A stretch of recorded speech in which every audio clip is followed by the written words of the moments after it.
नमस्कार, मुंबई आउटलुकमध्ये तुमचे स्वागत आहे। रोहित शर्मा हा भारतीय क्रिकेट संघाचा कर्णधार आणि एक उत्कृष्ट फलंदाज आहे। त्याच्या जर्सी क्रमांक 45 यामागे एक खास कारण आहे, जे त्याने स्वतः उघड केले। रोहितला त्याच्या क्रिकेट कारकिर्दीच्या सुरुवातीला 45 हा क्रमांक त्याच्या आवडीचा नव्हता, तर त्याला 9 हा क्रमांक जास्त आवडायचा।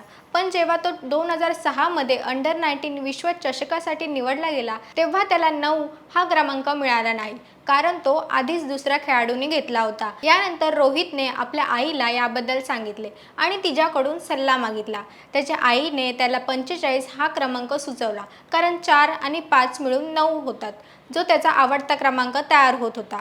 या कारणामुळे रोहितने 45 हा क्रमांक स्वीकारला आणि तेव्हापासून तो त्याच्या जर्सीवर वापरत आहे। हा क्रमांक आता त्याच्या ओळखीचा अनेक महत्त्वाचा भाग बनला आहे आणि त्याच्या चाहत्यांमध्ये खूप लोकप्रिय देखील आहे।